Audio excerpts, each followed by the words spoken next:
Yep, just jump to the booth quickly.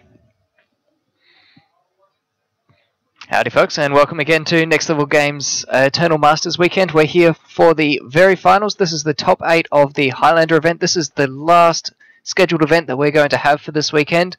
We've had Vintage, we've had 93-94, we've had Legacy, we've finally had Australian 7-point Highlander, and that's what we're going into our finals now. We've got 8 players who have fought their way through a field of 57, I believe. We have the decks that have actually made it into the top 8 are Lachlan Ward-Smith in first place on his Academy deck, which we featured earlier. Rupert Samantha, who we're going to see coming up on Burn. Isaac Egan made it in with his Band Clamp deck. Kurgan, Esper, USA Twin, USA Control, and finally Julian Toe with his win in the last round, sneaking into that top 8 position in 8th place, knocking out former Pro Tour player Jeremy Neiman on Storm. So Academy healthily representing combo, with 50% of the combo pilots in the event making it into the top 8, with the Storm deck coming in at 10th. But I think we're going to go down to the table very quickly to see what's happening there. Okay, so on our first play we are going to see Rupert Samantha on the Burn deck versus the USA Control deck. And so Maze opting not to include, I believe, the Splitter Twin combo and going for a more traditional control package in the end. I'll just double checking that for you here. Yes, so his points here are Ancestral Recall, Force of Will, Mana Drain, and Treasure Cruise. 4 for the Ancestral, 1 for the other 3. And you'll see things here like Isochron Scepter, Supreme Verdict, obviously plenty of counterspells in the counterspell, Force of Will, Mana Drain, Mana Leak, Counterflux, Daze, Isochron Scepter, Snap, Remand, Snapcaster Mage, Spell, Snare, Cryptic Command, Mental Misstep, anything that's going to stop Rupert from putting spells onto the stack and resolving them. Rupert, not caring, is just going to start playing red spells. Yep. That is an Ancestral Recall in Mace's opening hand. He's unlikely to cast it on this turn, Ancestral Recall forcing him to, or unless he wants to do it on upkeep, which he won't, would force him to discard because he has no 0 mana artifacts.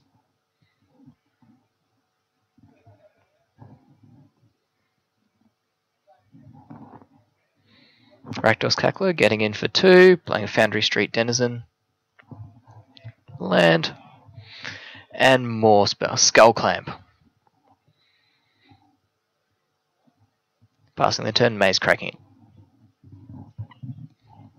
His fetch land there. Very wisely choosing not to take damage off his tap land. Yep.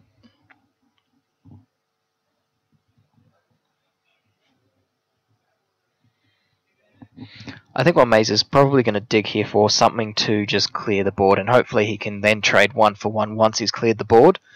So he's looking for something like that Supreme Verdict, something like a Gideon Jura that can start saying, no, you need to attack me, Elspeth, to put dudes out. But he does need to survive until that point. And counterspells are not going to do anything against all these creatures that are already on the board. And Sacred Swagwood, the chef, all the quarters are running at the same time. If we finish here or they finish the game, we will switch over to the match between Tim we Hughes have Tim and Hughes Dom. on Kurgan, being the blue-green value town deck, versus Dom on the Esper mid-range that we saw very briefly lose to Splitter Twin. Yep. Yeah, so Rupert has written Reaper on his cards. They're not proxies. This is as close to a sanctioned event as we can make it. There are no proxies or collection. Rupert is the player's name. He has signed his own cards. Yes. And the deck is called Rupert Red on his deck list. True story. Yeah. He takes commissions. If you want to send him money and some cards, he'll sign them for you. You have to pay postage though as well. Oh, okay. And supplier return envelope.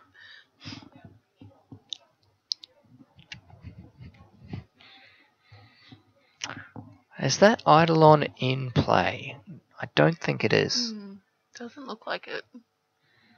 Clamping his Foundry Street Yeah, Denizen. so No, it's it's- definitely in the graveyard. Trading in his Foundry Street Denizen for some extra cards.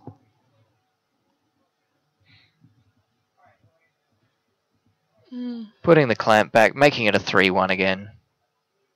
Is it Ancestral? Targeting himself? Lost Wandering. There's a couple of Australian players who do that. There's another one, Mlau. I have some Mlau signed Liliana of the Vales. It's going to drive their prices wild. Though I think that he signed them on the sleeve. Mlau does not sign the sleeve. Well, no, Reaper. No, Reaper signed them on the sleeve. Judge, can you please check my altars? Yeah, surprise. Said that quite a few times today. Not the can you check my altars, but if anyone has altars to get me to check them. A very slow hand from Rupa. We've seen in other games he's managed to kill by turn 4, turn 5. We saw him throw a lot of tokens out, followed by a Hell Rider against a Zoo player earlier. Yep, dealing almost lethal before combat damage.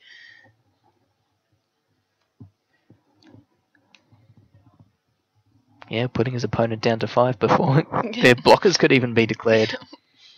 It's a mighty powerful trigger Hell Rider has when you have a full grip, and he may even have one in hand.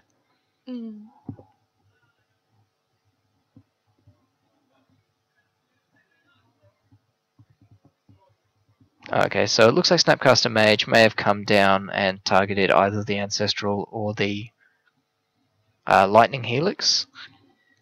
Blocking, Rupert will draw 2 cards, but Mace has the ability to flash it back at some point.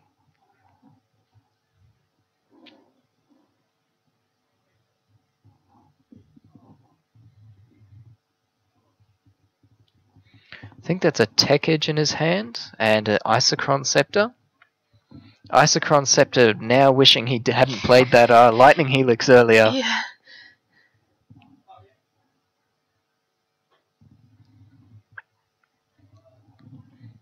Make 3 dudes? No, wait, make 4 dudes.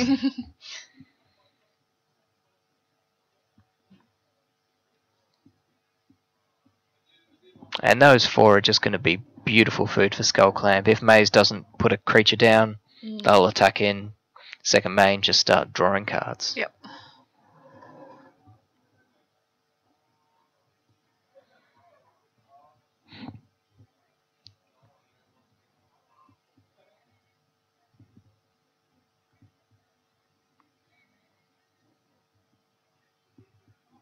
Rupa picked out early today as someone to watch as a mono red deck.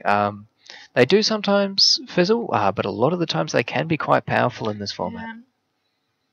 And both of our mono red decks managed to make it somewhere high enough into the standings. Obviously, this is the only mono red deck in the top 8. Yep. But our other one did manage to make the top half of the pairings.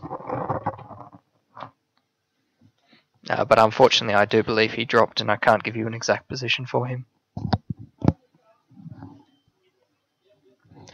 The other thing that does need to be pointed out just before we go into the final matches is we did have a prize, shall we say, for Master of Masters, and we aren't quite sure. It's very, very close, and the final standings of today's tournament are going to pull that out.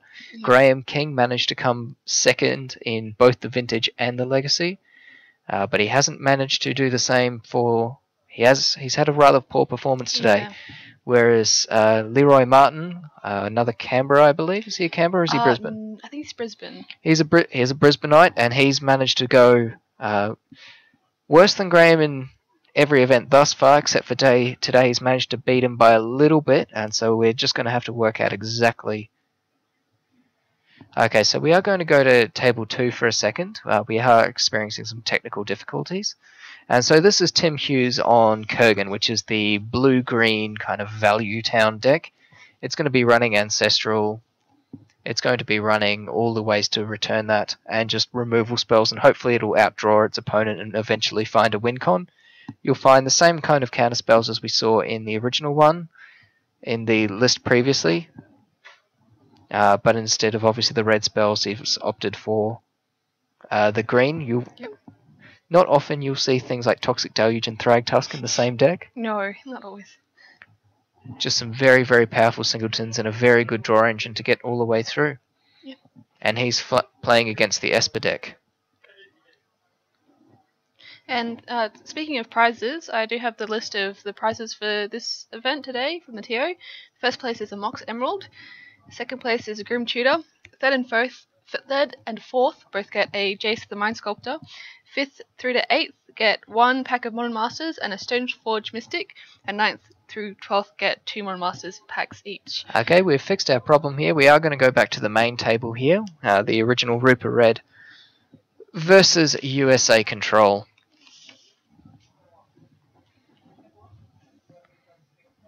Chandra there, able to fork any instants or sorceries he's able to.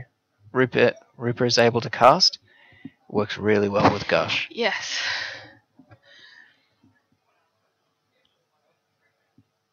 Oh wait, sorry, that's Chandra Pyromaster. That's the different one.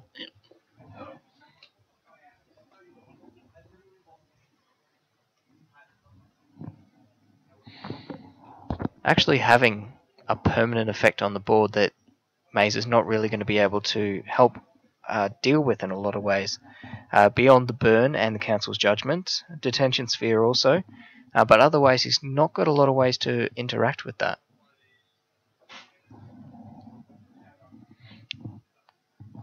So Chandra will actually be able to kill a lot of creatures Maze is playing. He's got a lot of X1s with his Snapcaster Mage, Vendilion Click, and so that may be relevant there.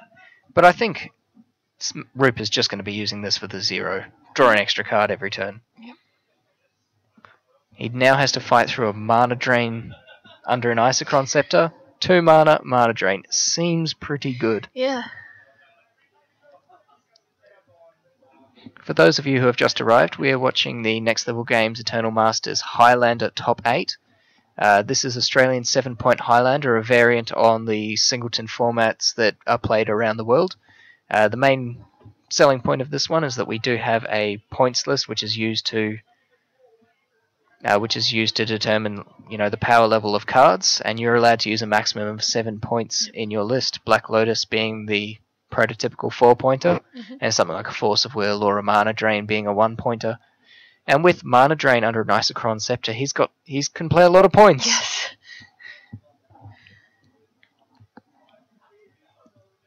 Okay, so Price of Progress looking particularly deadly here.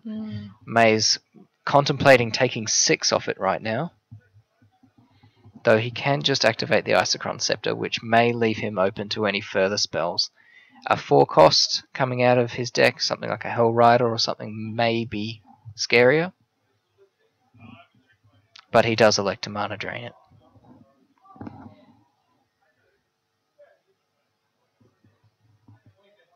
Hellrider coming down, not very effective with no creatures and with only 1 creature in play, but it can definitely, with a token generator, be very fast.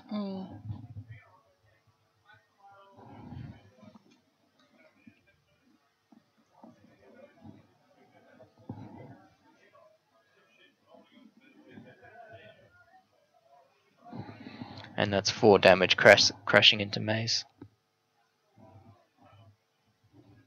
Rupert's still looking like he's in a pretty good position. He can play outside any soft counters such as Spell Piece. He's got the drawer engine to be drawing more cards than Maze is. And Maze puts out Ancestral Visions for the next 4 turns. I'd rather be the player with Chandra. Yeah. I always prefer to be the burn player. I just can't do control. Chandra, though it is a red Planeswalker being able to create card advantage, isn't used in a lot of the other formats, such as Vintage, where they really want a red Planeswalker that can create card advantage over turns. The reason for that is just you can't play it with counterspells. Yeah, no, you can't. Exiling a mana drain, well, I hope you're going to cast something this turn. Not very effective. No. That being said, that is a lot of lands at Rupert's draw. He's only got 20 in the deck. Yeah.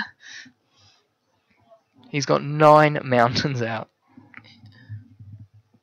I bet he wishes he had something like a... what's the red card Dredge plays? Draw 2, discard 2. With flashback. I know what it's called. It's on the top of my tongue. I was talking about it the other day. Oh man, chat, can you help us? Chat, 1 red. Draw, discard, and it also has flashback for 3, do the same. Well, I played Vintage Faithless Dredge. looting. Faithless looting, there we go. Thanks. Faithless looting. Something to get rid of all those extra mountains as they're clogging up your hand and just turn them into business once you've got enough mana. Yeah.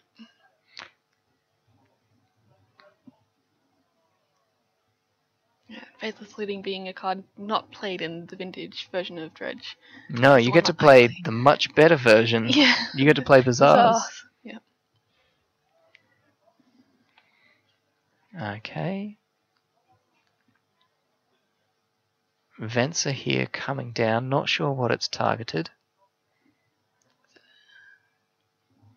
So we've just got a result from Table 2 that we saw very briefly. Tim on the Kurgan, the blue-green deck, is up a game against the Esper midrange, Dom. We're not sure exactly how that one ended, but you can safely assume that Ancestral was cast 3 or 4 times. Probably. All of the card advantage.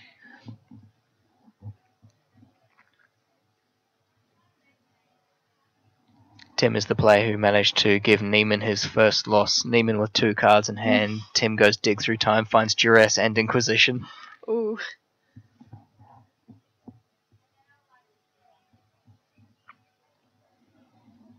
Paying 2 life. Will it get drained?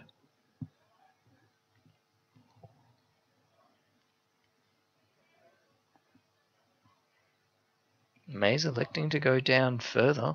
Mm.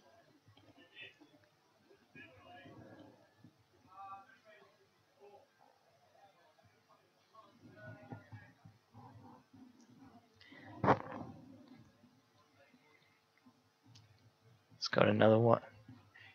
One of the good things about the decks where a lot of your cards are all at a very similar power level, like Burn, is that it doesn't really matter if one gets countered. If you can just cast another one, it's when you run out of gas completely. Yeah. That's when you start to stumble. Mm. Well, I feel like he's got plenty of mana open, well, when he's got all his land untapped, that he can sort of bait the use of the mana drain in his first spell and keep the power. Interesting that Chandra, had it have pinged every turn, he would be very close to being within lightning bolt range. Yes. He wouldn't have drawn as many cards. Mm. But we can see currently that Maze doesn't really have a good out to the Chandra, at least not one that he's cast yet. Yeah.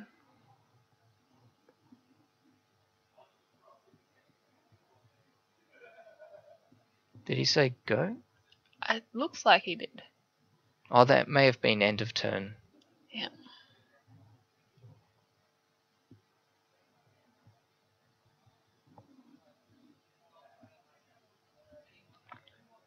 Looks like a Teferi and a miscalculation in Maze's hand. Teferi locking Rooper out from playing instant speed effects. Yeah. Though at this point with the creature and the Chandra, that's limited only to burn spells. Yeah.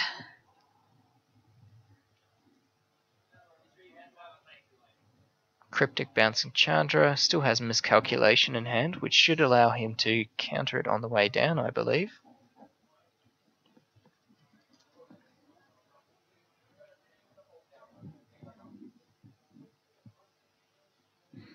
Unless its owner pays an additional 2. Yeah. Though again, the mana drain can definitely get that. Cycling miscalculation.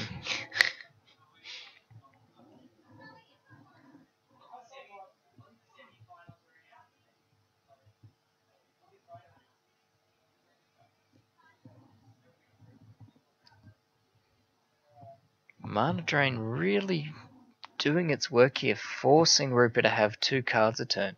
Yep. Bear in mind that Hellrider, that card there is going to get in for quite a bit of damage and get him down low that he is in burn range. Yep. Hellrider is...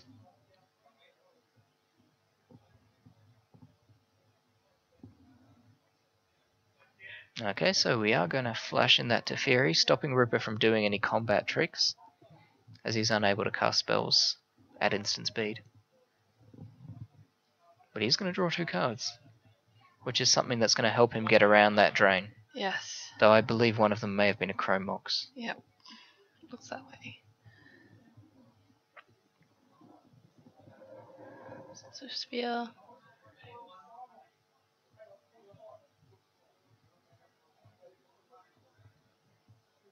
With the Chrome Mox in hand, if this resolves, that is at least 3 damage next turn. Mm.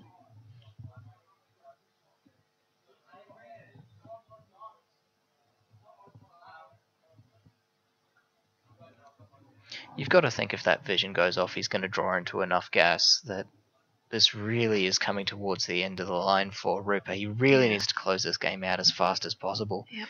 Doing that through a mana drain. Mm. Very hard. Yep. Yes, hi, good luck. He has signed all his cards. Except his mountains, apparently.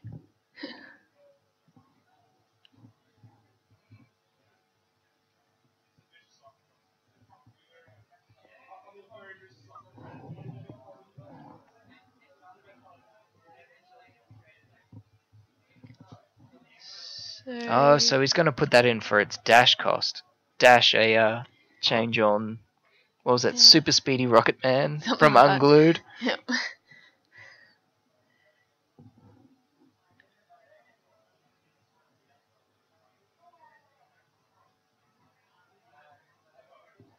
Giving his opponent the ability to mana drain it. Allow, if it does resolve.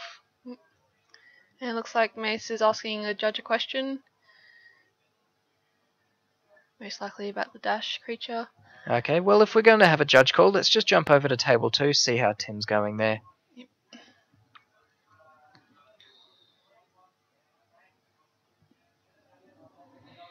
And here we go.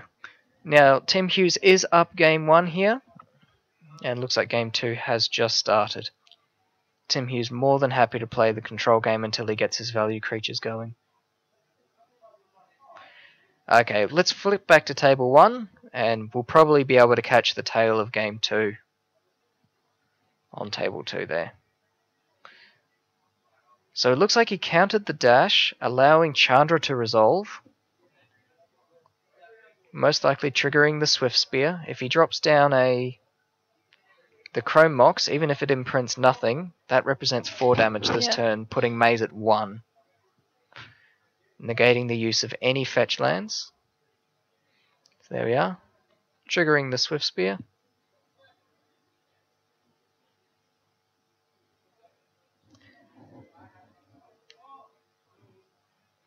He's choosing to open up a card or to ping for 1.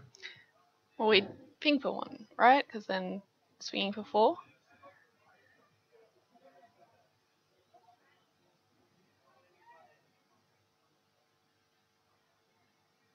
No, and Maze is going to pack it up there. Rooper is going to take the first game. Rooper was, I would say, severely flooded that game. Yes, yes. There was a lot of mountains in play. He was looking up to over half the mountains in his deck, and he still had at least half a deck there still to draw. So there was a lot of gas coming on the top of there. That's it. Rocket-powered Turbo Slug with super haste. It comes into play the turn before you pay its casting cost. Yeah. So back to table 2.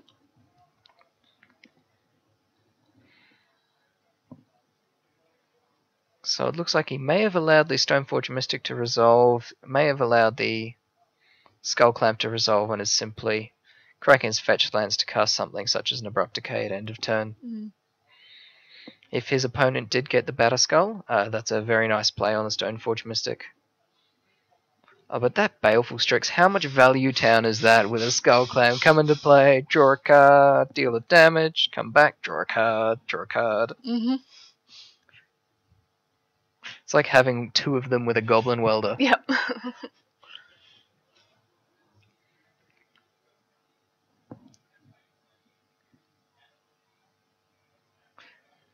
Declaimer. Yep. Putting it onto the bottom of his library, I believe. Yep.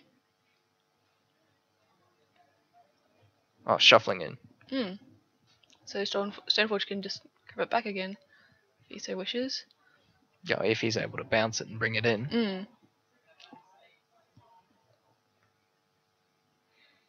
Tim Hughes probably quite happy to just take 1 or 2 a turn while he waits to get his late game engines on car. And here comes the Toxic Deluge. Yep.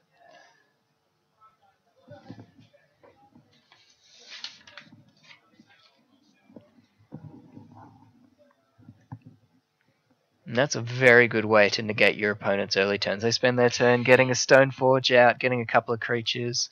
Yep. Get rid of the Search effect, get rid of the Stoneforge. What else do you need? And Tim Hughes looking to be, I'd say, in quite a commanding position from here. Yeah. Yes, but mid-range decks, or the black-white weenie decks, they have dropped off the radar a little bit. But it's definitely interesting to see at least one of them coming back in.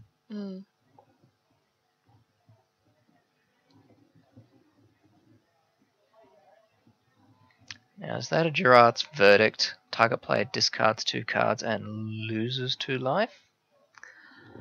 It's a magic card. I think it's Gerard's Verdict there.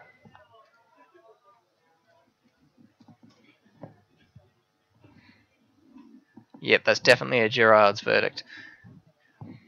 Here we go. Target player discards 2 cards from his or her hand, and you gain 3 life for each land discarded this way.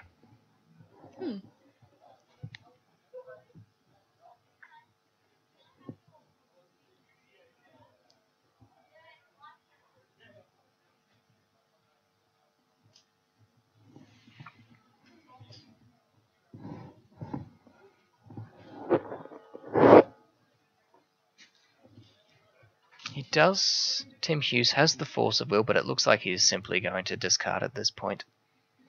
Force of Will, Snapcaster Mage, nothing really great in his graveyard to Snapcaster back. Deglaim is alright, but with no artifacts in play.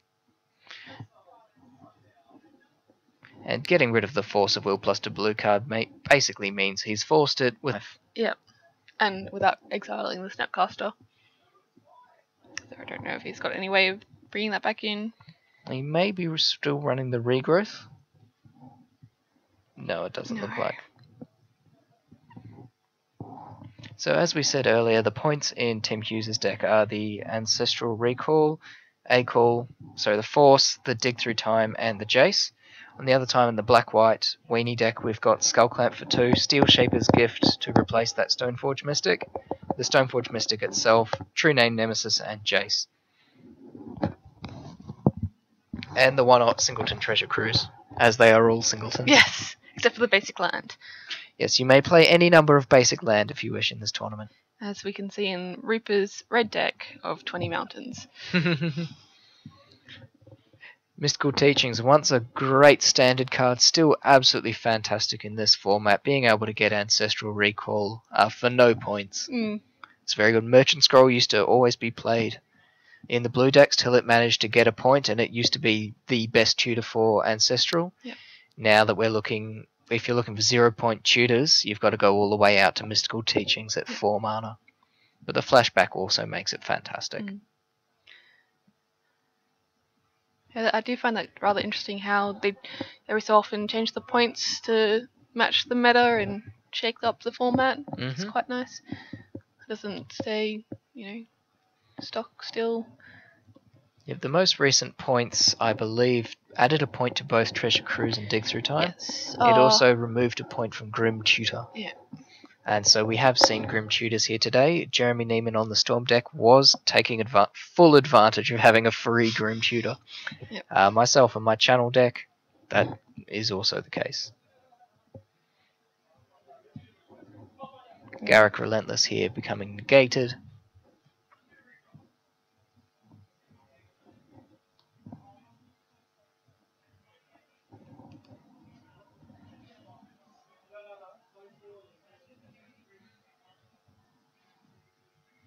Okay, in response to the Preordain, I'm going to Ancestral, which is going to get misdirected live here. That is incredible value town here for Dominic. He's going to push so far ahead of Tim here, and the Preordain is going to resolve, giving him even more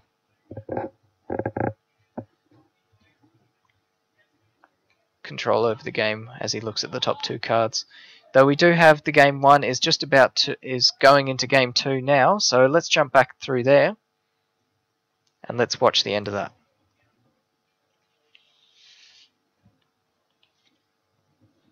We do expect to get back to the Esper versus Kurgan match, but let's see what's happening here. So he does have plenty of attacking power on the board now, and that Kargan Dragonlord can get very big very quickly. And because it's flying, or it becomes flying later on, very difficult for Mace to deal with it in combat. Basically just the Vendilion click and the Venser. Yep.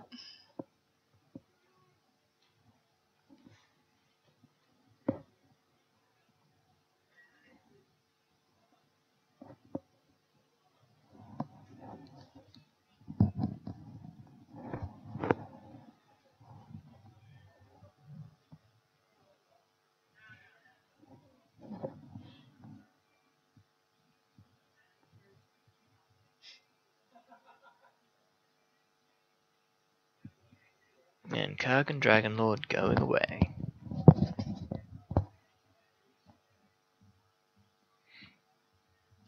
Ripper not exactly happy, but he'll definitely be happy to send through 3 damage more a turn. Maze does have the ability to stop that damage by flashing in the Venser if he so chooses, but it leaves him open to not being able to mana drain another spell coming down on Ripper's side. And that's probably going to be drained here.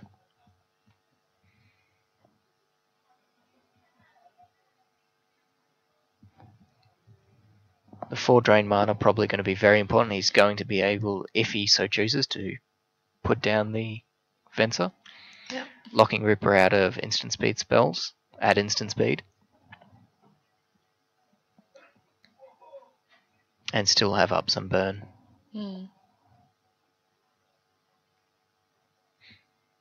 May's looking much better this game. Ripper, even though it doesn't look like he's flooded as much, it is still early turns.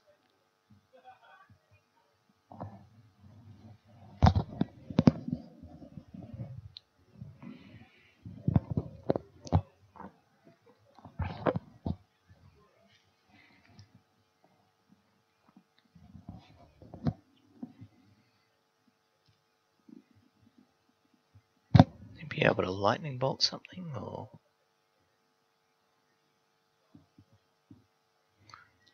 electrickery, was that?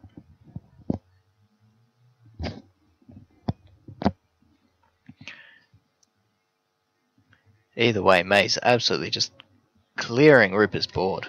Yes. Ripper looks like he's down to only the singleton card left. Ajani Vengeance able to lightning bolt or keep lands tapped down, and then eventually destroy all lands target player has.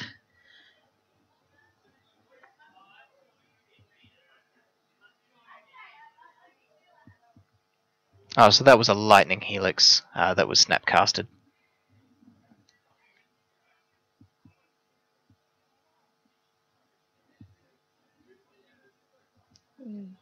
Soon Revoker coming down, naming the Ajani. Looks like.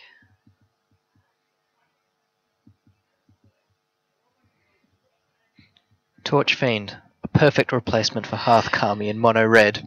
Yes. I remember when that guy was spoiled in that set, I was going, oh my god, I can play this over Hearth Kami. Hearth Kami is a Champions of Kamigawa uncommon. It's a 2/1. It's a common with X sacrifice ability, destroy a target artifact with casting cost equal to X. And so when you got it for just 1 red and sacrifice, it was great. Yes, so Spider Bite, you were right, that was Electrolyze, and that was a Lightning Helix going down just then.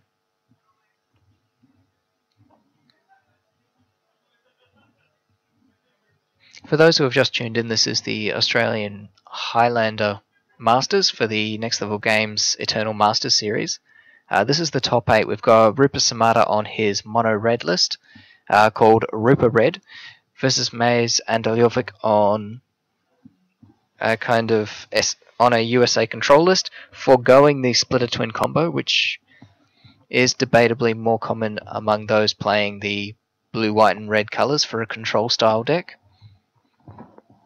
In the rest of the top 8, we do have the Academy deck versus the Bant that we saw, the exact matchup we saw earlier, Yes. the exact 2 players they're playing out at the moment for a spot in the top 4, as well as Isaac Egan facing Jimbo Dowling with the Bant Clamp and USA Twin.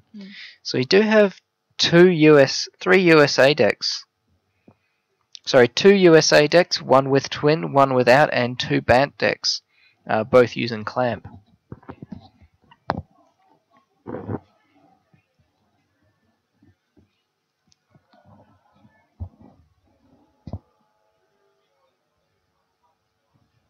Yeah, so Rupert at this point is just living off the top of his deck. He doesn't have any way to draw additional cards. He's just getting 1 card a turn, and Maze is going to start. He's at 17 life. He's just going to start pushing hope.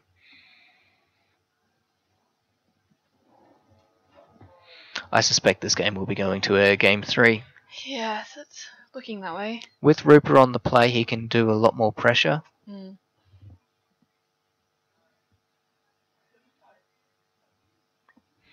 Armadillo Squared, why do I call it USA in blue, white, red? Now that Jeskai is a more serviceable name, thank you for reminding me that it is indeed Jeskai.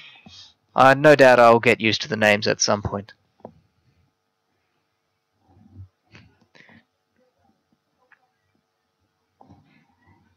Okay, we've just got word. Isaac Egan on his Bant Clamp deck is 1 game up on James Dowling on his USA Twin deck, and Lachlan Wardsmith on Academy is also 1 up. And he's against Julian Toe on the Bant deck. Julian Toe, who managed to squeeze into 8th place. He was an X2 who made it into the top 8. Yep. Unsettling quite a few of the top table people. Yep, someone between Arthur James, Jeremy Neiman, Martin Leroy, any of those guys could have made it in had he have conceded to his opponent or had he have lost that game. Yep. To dear Christopher Turner.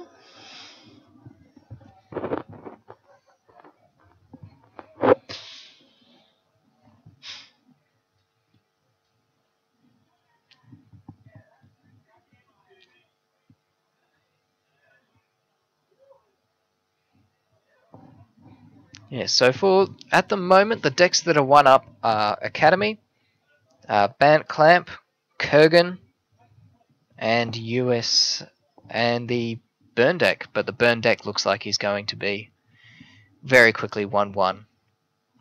And we've just got some news coming in from the other match that we can cover and switch to, that the Kurgan deck is now 1-1 against Esper. The Esper mid-range list. But we are going to stick with this. We're going to go until the end. And just like that, Lachlan Ward-Smith takes a very quick game, and the Academy deck has defeated the Bant deck 2-0. So that Academy deck that we saw earlier is going to go on to at least the semi-final here. It seems to be a lot more consistent than a lot of people have given it credit for. It's done pretty well, coming in number 1 seed. And yes, he managed to not lose a match going all the way through the Swiss, coming into first seed. He's now just 2-0'd his top 8 opponent.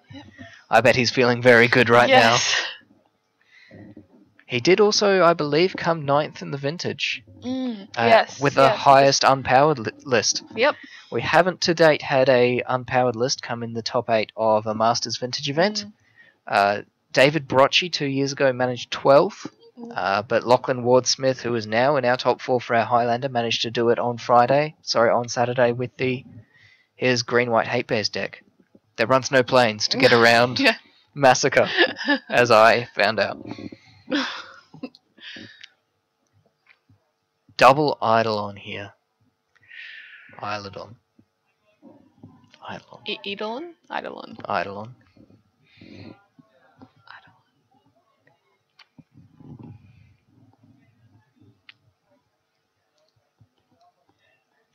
I suppose you'd call it either Eidolon or Eidolon or whatever you'd like, depending on where you're from. Allowing that to resolve, it looks like. There's not going to be very many low mana spells being cast this game, because it will end it in very short order. You see those lands you had? Now you don't have any. Yep. Which means he's going to need 3 lands or so before he can even activate that shrine. So he's going to take 4 here, going down to 12.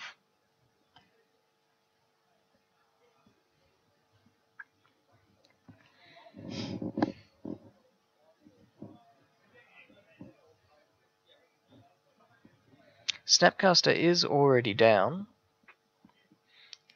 I suppose you can flash in any creature now with a Teferi, though. Yep.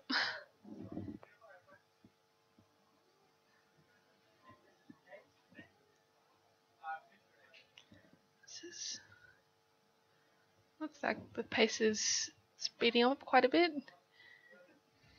On home straight. Ripper only 2 life below his opponent. If he manages to rip and resolve his Lotus, he is using the Black Lotus in that list. That will crack in. No, he doesn't rip the Lotus. Nope. So 1-1. 1-1. On to game 3. On to game 3. I think the red deck is going to be obviously more favoured on the play for his ability to get a 3-cost under drain. Definitely. I think getting a 3-cost under drain will be huge. Yeah. And we are going to jump back to table 2 now just to double check what's going on in game 3 there.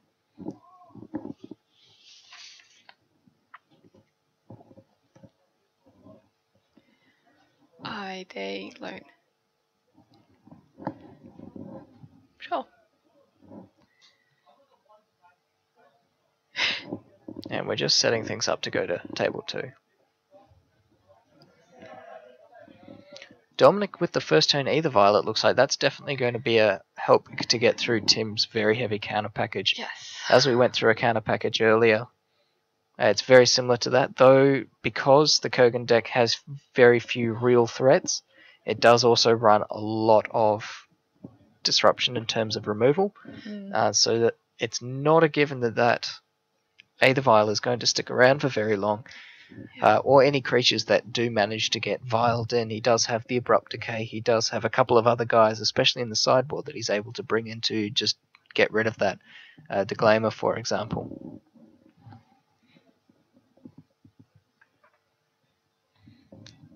But while it is in play, that Aether Vial is going to cause Tim some cause to get some headaches.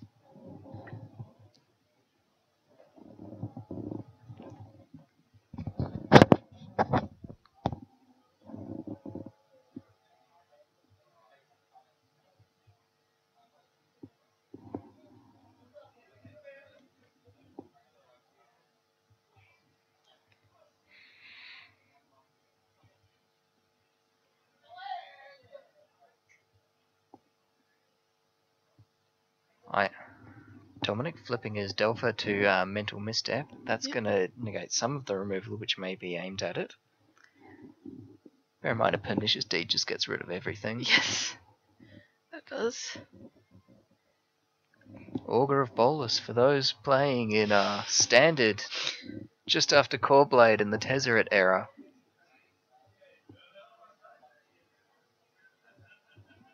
I think it was played in the Delver decks too. Mm.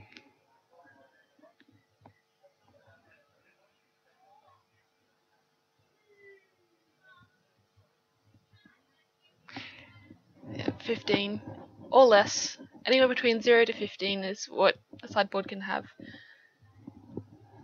So the usual deck construction rules: 60 mainboard or more, 15 or less sideboard. Singleton cards or any number of basic any number of basic lands, and up to the 7 points of the pointed cards with the vintage banned list. Yes, so unfortunately no manual dexterity cards. There are no Chaos Orbs or Falling Stars playing, and no Jeweled Birds either. Unfortunately you can't play Demonic Attorney, Contract from Below. So the vintage ban list is in them. Yes, we're top 8. We're currently in the quarterfinals. Yep, so the quarterfinals currently, we do have Lachlan Wardsmith has moved on to the semis with his mono blue. Well, actually, it's not mono blue. It's mostly mono blue. Yeah. Mono blue splash 4 colours. Yeah. Academy deck. he managed to defeat the USA. He managed to defeat Julian Towan on his Bant deck, so he's moved on. Currently, the game we're watching currently is 1-1 in favour of Tim Hughes. 1-1 Tim Hughes on his Kurgan deck against Dominic Mussolino on his USA Control.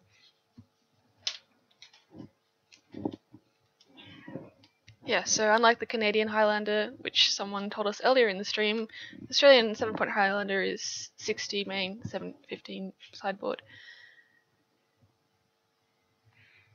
Yes, so the Talarian deck has made its way into Talarian Academy, and Draw 7s has made its way into the top 4. There has been some talk of pointing fetch lands, mostly in a jocular fashion, because they know the committee is not actually going to point the fetch lands. No. And they don't want to point batches of cards, so you play 1 to 3 is fine, but if you play 4 or more, you've got to pay 1 point. Some people have floated that as a kind of idea, but it hasn't really gained traction.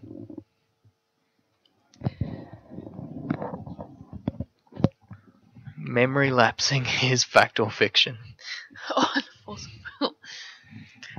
You gotta feel bad when you're force of willing something as bad as a memory lapse. Yeah. It's an interesting thing about this format when you're going through and you find those really weird one-offs that just count as your 5th and 6th copy of Counterspell. Yeah. And you look at them in the whole history of Magic and you go, this card is so bad. But it's exactly what I want. Yeah, it's all like that. It just works so well. Yeah, I remember especially doing that with things like Mono Red. I'm like, I want something that can end the game quickly, but I want something that can also help me with board control. And you're just going through and you're going through and you're going through, and what do you find? Arc Slogger. Arc Slogger is a 5-cost 4/4, so it can end the game in 5 turns. It has red. Exile the top 10 cards of your library, which bodes well. Deal 2 damage to a target. Shock something. Okay. So it's just that last little bit, and yes, we can see that he has flipped Deed and Abrupt Decay as being put there, which is very interesting, I say, giving the 2 removal spells versus the draw spells. Yeah. Dominic, to me, is representing he has answers. He has a counterspell, something that's not going to let Deed resolve. Fine, Abrupt Decay I can't do anything about. Yeah. But that Deed represents clearing his entire board very quickly, and he's not going to be able to, by taking that pile, Tim is not going to be able to go into those draws. Yeah, Scradcrim, I don't know exactly about it. It's definitely interesting giving him the draw spells versus giving him the destruction. This way he does say, if he has an answer, he's not going to let Tim go further.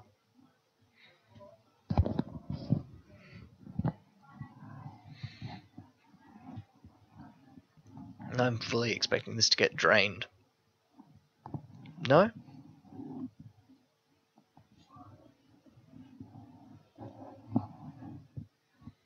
Yes, Arc Slogger is a 4/5.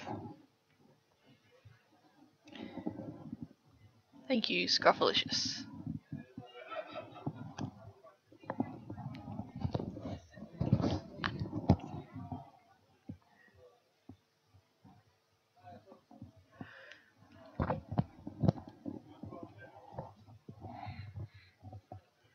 Okay, well, just at the end of the turn, we will be jumping back up to the first. So we are just going to jump back up to the first table, see what's going on there, just check on the scores, and then we may just jump back to this depending upon board state.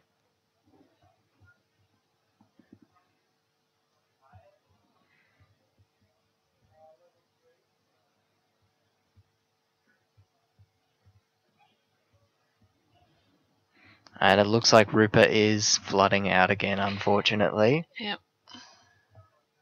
We'll see, but Mace is only on 8.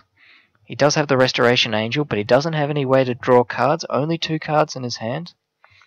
It's going to cycle his miscalculation. Cards coming up off the top for Rupert could end this game in short order, unless that was an Elspeth I just saw going into his hand. If that was an Elspeth, I can't see not just slamming it there.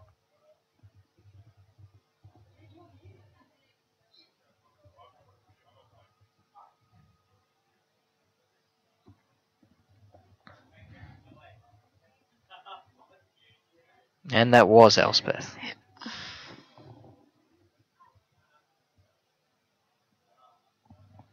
Possibly hoping to hold up counter magic or something?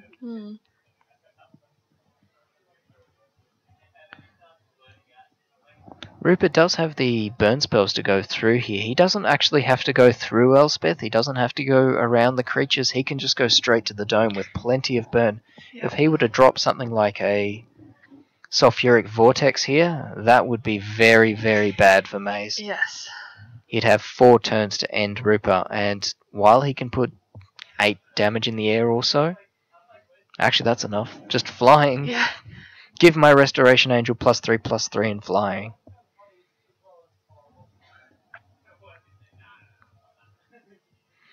Looks like this game will be over very soon either way, with whoever wins.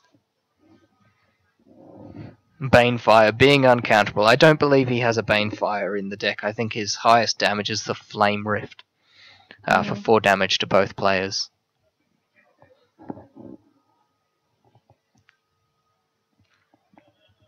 Electing not to hit with the Mishra's Factory for a possible little extra damage. And it looks like Rupert has just simply drawn 4 lands in a row in the final turns.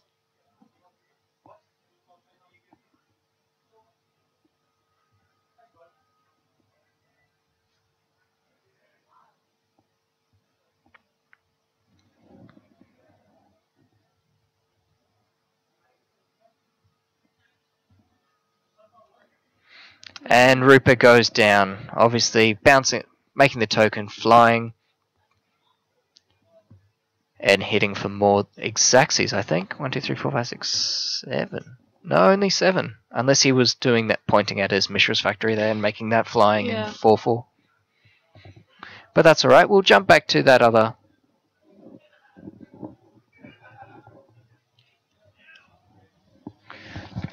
The match between Tim and Dom. And so it looks like both the Abrupt Decay and the Pernicious Deed have been used, clearing Dominic's board. Tim slightly stabilised. Looks like he's shuffling only 2 cards left in his hand. Kurgan, well known for being able to keep a high number of cards in their hand. It looks like he's just not been able to get his engines going.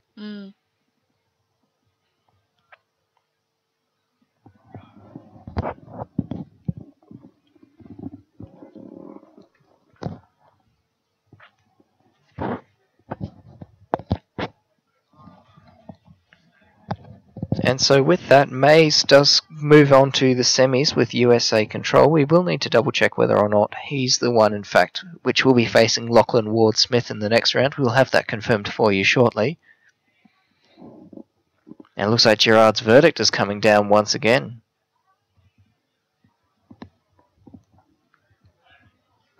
Tim deciding that the last card in his hand is worth more than the negate that would be leaving there anyway. Yep.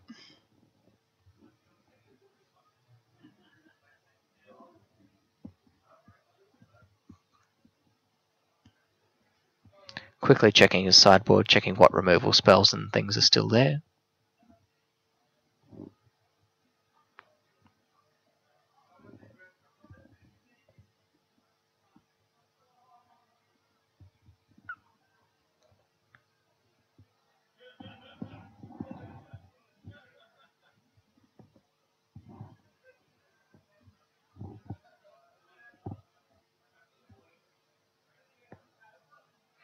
Yes, and we have it confirmed. I believe that Lachlan Ward Smith will be facing Mace and Elkovic in the semi-finals, so that will be the USA Control list against the Academy combo. And the winner of this, Tim Hughes on Kurgan versus Dominic Mussolino on the Esper mid-range. Armadillo, the lists from this event have not been posted yet. Obviously, this event is still going on. They will be posted on auseternal.com in the coming days. So that's auseternal.com. And you'll be able to get the lists from this event, the list from the recent Canberra League, as well as a number of other events going back many years. Yes.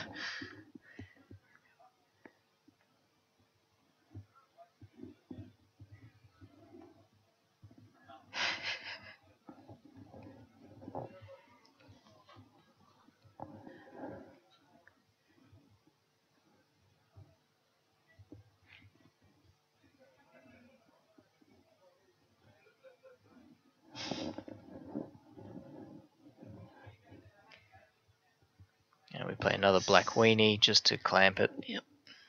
And possibly draw 2 cards should Tim have a removal spell or be forced to block with the Baleful Strix. Bear in mind that Tim is on 5. Any kind of creature is a threat at this point, and the extra power given by Skull Clamp turns any 2-power creature into a 2-turn clock. Mm.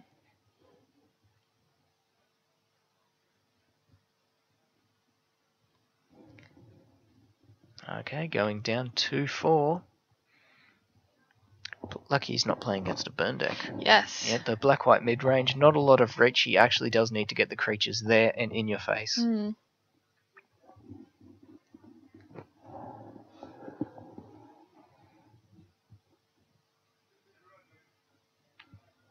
Diglama coming out once again on the Skull Clamp, shuffling that in randomly somewhere in his deck.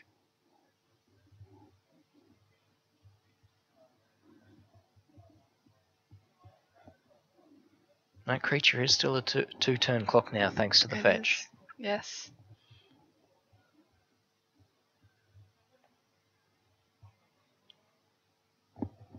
That's a very scary Celestial Colonnade. Yes.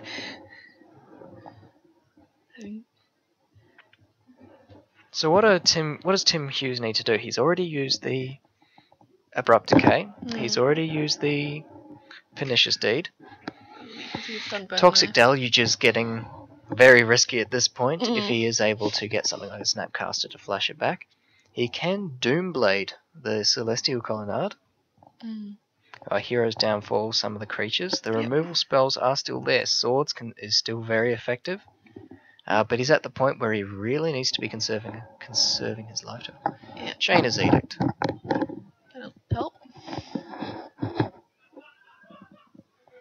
Choosing to swing with the Baleful Strix, putting him down to 1. Hopefully he's got the removal spell for the Celestial Colonnade, should it choose to attack.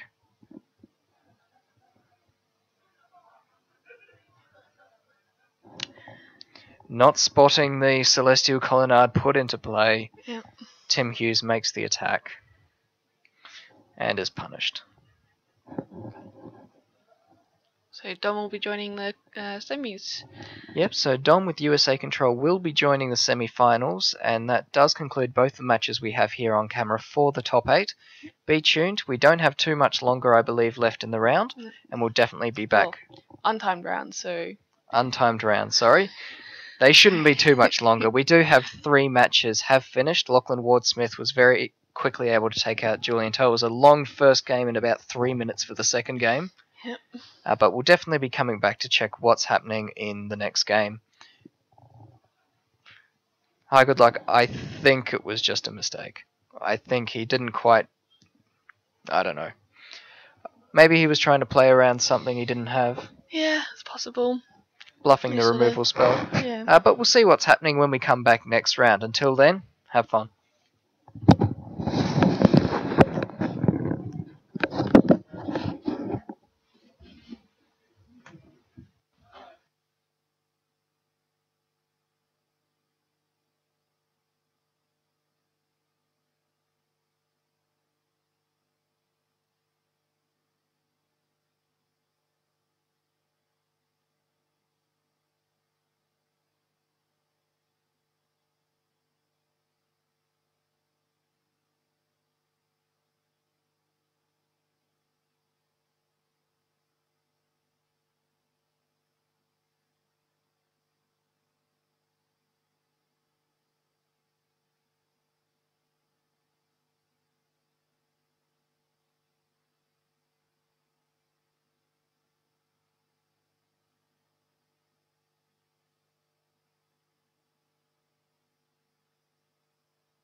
Howdy folks, and welcome to Next Level Games Eternal Masters Weekend. We're coming into the top 4 here today for the Highlander event.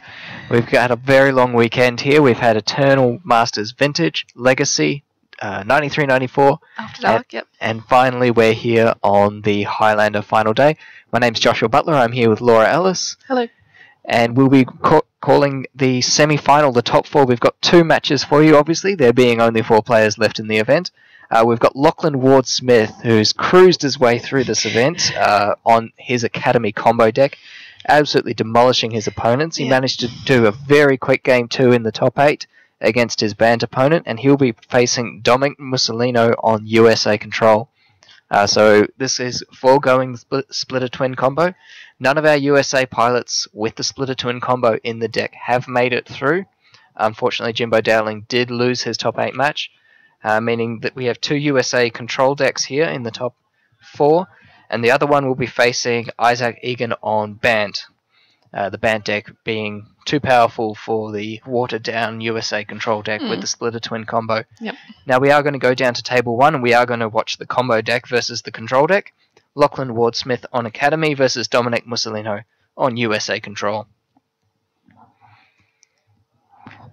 So with these lists here, we've obviously seen the Academy deck before. It's going to try and get as much mana as possible, rushing through Draw 7s, Memory Jar, Time Twister, Time Reversal, for example. And we are about to jump down to Lachlan Ward-Smith and Dominic Mussolino on table 1. Yes, with the Draw 7s, he's going to use that to make more and more mana. He's going to use the untap effects such as Frantic Search, Time Spiral, which I found out today was an instant. I, for some reason, had always thought it as a sorcery. So that's going to be... and then he's going to assemble some sort of combo, probably with Rings of Brighthearth. Probably with the Rings of Brighthearth we've seen a lot, and then eventually kill his opponent with Blue Sun Zenith. That's right, let's just jump down, and we will need to change over the names quickly, but that won't take too long.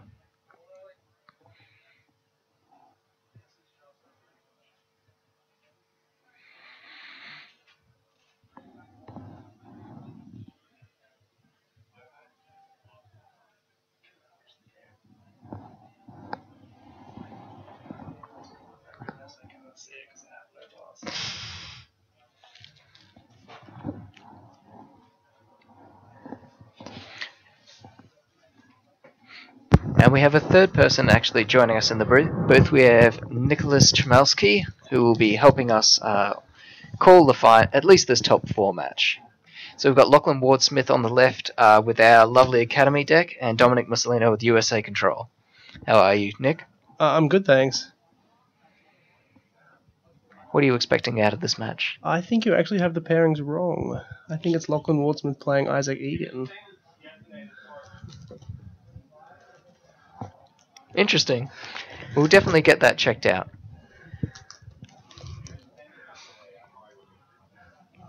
I'm expecting Isaac to do really well, though. He's a fairly well-known entity in the Highlander scene. However, I have heard good things about Lachlan Ward-Smith's deck. Yeah, he seemed to be very, very consistent. He's managed to come through at the top of the Swiss, and he has come through at the top of the Swiss, which is very interesting, and he's just cruised through all the way through the top 8 here. Tide Hollow Sculler.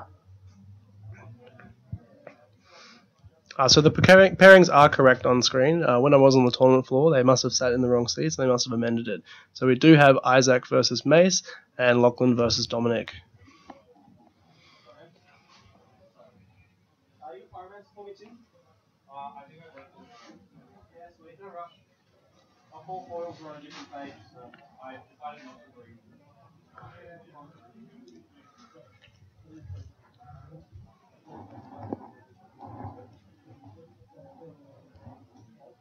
And so we definitely see here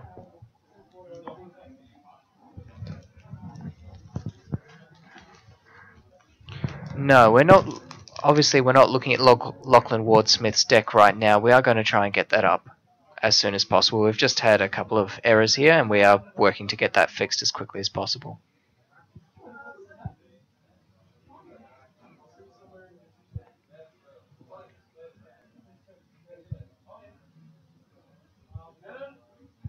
Yes, this is Isaac versus Mace, we can see.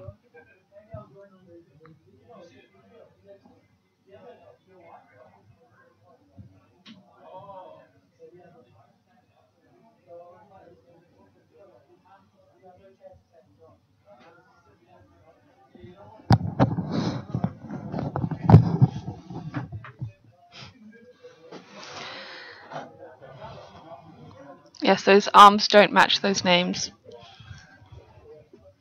I'm with you on that, Forcer Wilkes. I did come into the coverage booth purely to watch Lachlan Woodsmith's deck, as I heard it described as the crazy combo deck that just plays lots of lands and wins. Yes. Definitely has some sweet combos. From what I heard, Woodsmith spent all his points on draw 7 cards, Yep. or a vast majority of them. Yep. Looks like we've got Memory Jar, Time Twister, and Time Spiral. And now here we have the correct match. And we will get those names fixed very quickly. So it is Isaac versus Lachlan Woodsmith? Yes, this is Isaac Egan versus Lachlan Woodsmith. Lachlan Woodsmith being the Planeswalker on the right, Isaac on the left. I have noticed throughout this tournament that Canberrian players have favoured using points on Mana Vault. I saw a number of... I don't think that's a thing for Canberra players. I think that's just for that particular deck that they all brought. Not all. But Lachlan is also running a Mana Vault in his deck. Yes.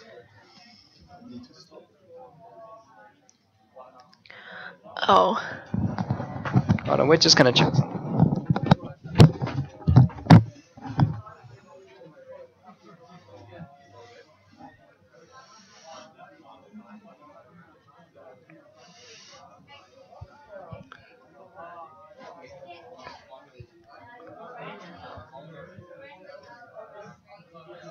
So is that a Lingering Souls that Isaac has in his graveyard?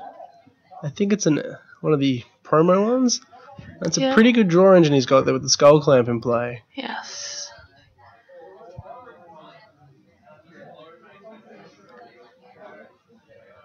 I think he might be deciding whether or not he wants to clamp one of those tokens.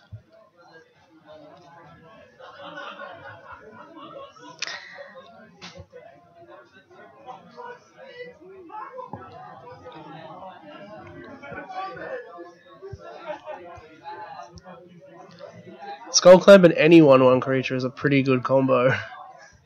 But Lingering Souls is pretty good with it, giving you 4 creatures to clamp for 1 card.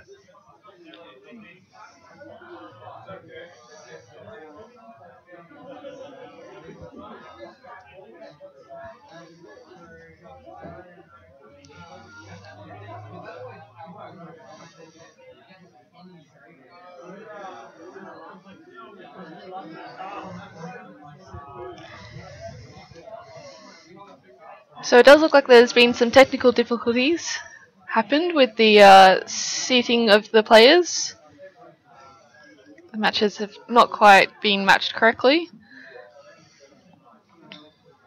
That's why you see them packing up. Okay, we have a result. Here's Josh back from correcting the technical difficulty. Okay, so I've corrected the technical difficulty in that the players sat down against the wrong people. Both of them managed to just say, yep, I guess we're versing each other, sit down, start playing out their match. We've managed to pull out, find out exactly what's happening, and they're going to sit down to their actual pairings. Actual pairings, okay. This is a practice game, you could say, because there's 2 USA controls. Yep, we were right, and there was a USA control versus the... no, that was Bant. But we do have the correct pairings coming up, and Lachlan Woodsmith will be playing the Academy against Dominic, and Isaac will be playing against Mace. So the USA control players just wanted to play each other. They just wanted to play each other. But that is going to be fixed up and will be set out very quickly, and we'll get that round underway again. Killen, the deck lists for this will be posted on Oz Eternal. That's AUSETERNAL. And we are about to go down, and we will be watching the Lachlan Wardsmith versus Dominic Mussolino match on Table 1 as soon as they're ready. So, I haven't actually seen Lachlan Wardsmith's deck yet. Can you describe the combo to me? The combo is Tolarian Academy and spells. And spells. And artifacts on the board. Yep. So what he's going to do is he's going to try and probably get enough artifacts out for a middling Tolarian Academy. Use that to draw some cards. Yep. Use that to find something like a deserted temple. Untap the Tolarian Academy. Because he's got more artifacts in play, because he's drawn some cards, he's going to use that to cast, say, something like a Draw 7, the Time Twister. Put some more artifacts into play. Use a Candelabra of Tornos to untap the Academy. Tap the Academy again for more mana. Find Zurin Orb, get Zurin Orb and Fastbond? Crucible together along with Fastbond. Oh. Make infinite mana, infinite blue mana, and then eventually Blue Sun Zenith his opponent out. So it is a mill strategy. He is a mill strategy. I have heard of I did hear that there was the potential for Living Wish and Emrakul out of the sideboard. It is a possibility. He does run a couple of sources that are able to get, and we do have in his sideboard officially Flying Spaghetti Monster in brackets Emrakul. Yes, so Lachlan Wardsmith is known to sometimes change the names of some of his creatures, like Thrun the Fun Troll instead Thrun of the Fun Troll. Thrun the Last Troll. I do like that. I've also noticed that the Blue Sun Zenith is in the sideboard as well, so his win conditions are just hidden in the sideboard. Let's see, does he have any way of actually winning the game in the main deck? He does have an Eternal Witness he can bash down with. Oh, Tezzeret the Seagull. Oh, he can turn all his artifacts into 5/5s or just drain them. That's alright. Or pin them to death with Ugin the Spirit Dragon. We have seen him hardcast that Ugin the Spirit Dragon just off the Academy earlier. He was trying to combo out and couldn't, so he ran out of gas. So he simply cast Ugin and said, I'm going to exile your board. Nice. To his band playing opponent, who had him on lethal with 4 or 5 creatures in play. Strong. So is this a relatively new brew of Lachlan's, or is this a deck he's been playing for a while? I should have asked him that, but I am not sure.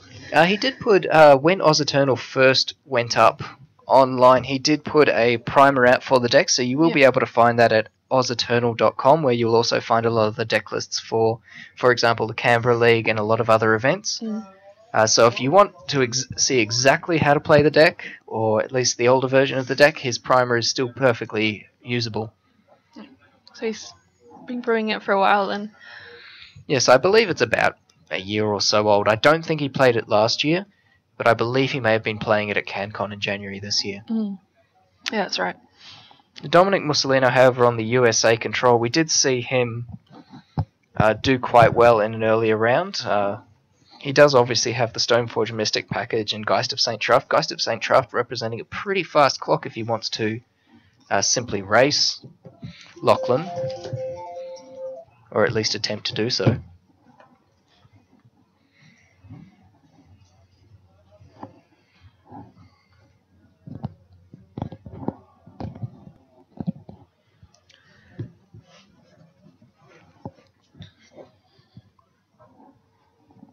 So already leading off with the Zurin Orb. One of the many pieces you mentioned in it. One of the many lead up to this fairly multifaceted combo. Yes, I am a big fan of the convoluted combo deck. Bear in mind, this is effectively a mono blue deck leading out with a great furnace. Convoluted. Convoluted? Convoluted. Yep. The convoluted does sound like an interesting word.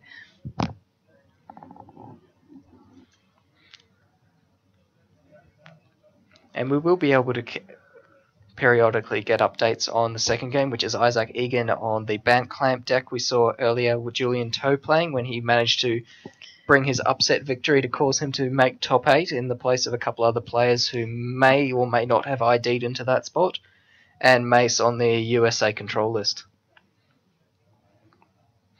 Very similar to the one Dominic is actually running now. So, say Dominic wins and Mace wins, we have a mirror final. Are we looking forward to that, or who are we voting for here? I'm definitely voting for Woodsmith. Canberra represent. I just wanted to see the janky combo deck. The janky combo deck. At least he really should just play the points and put Your Must Will in there, just to make it even more convoluted. Every time I come to Eternal Masters and play Highlander, I see so many decks that I think I really want to try that at some point. And so I think this one is going on my list of deck list to play in our Brisbane Highlander League. So how is Brisbane Highlander League going? Is that on the same night as your Legacy Tuesdays, or is that... So we run the leagues is that you can play any time you want. Mm-hmm. You just match up with... You have two rounds to play with your opponents, and you find time in a fortnightly period to play those matches. Okay, and who won the last of those? The last Highlander event was run by Adrian Preston, and he was playing a green-white land destruction deck with Ravagers and Armageddon. And here we go. Crop Rot, a very nice tutor when your deck is called Academy. It's one of my favourite cards in Legacy Crop Rotation. Most tutors get banned, Crop Rotation has not. And it goes quite well with my Cloud Post deck. So I kind of have a soft spot for that card. Crop Rot interesting in that it has made its way into Legacy in quite a few different decks. In the lands decks, in the bug or junk depths decks. Basically the ones trying to put Dark Depths Thespian Stage together. But as you said, also in the big mana decks. Well, that's where I first developed my love for Crop Rotation. I used to play a black, green, white Dark Depths deck with Vampire Hexmage. But I've seen it even squeezed into Elves list as the 5th and 6th Gaia's Cradle.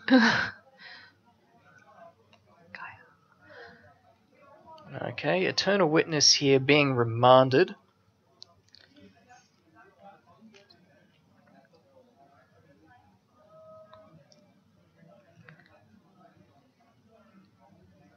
Dominic already on 14.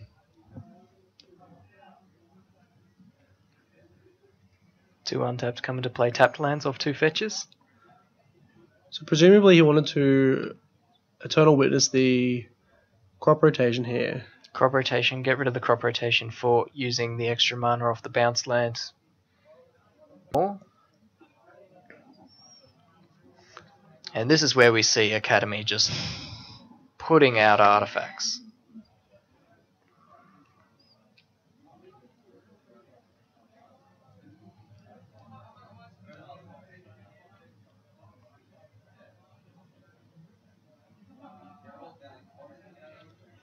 Dominic asking to read the crop rotation. Presumably, think he wants to know if the sacrifice is an additional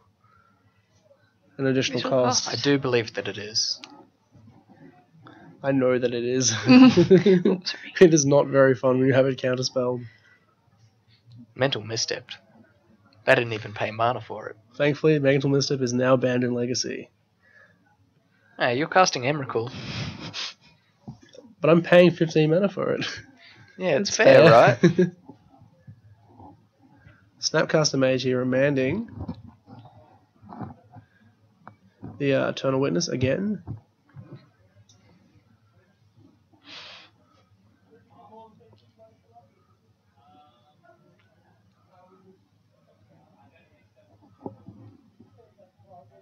Dominic really wanting to put Lachlan off that crop rotation.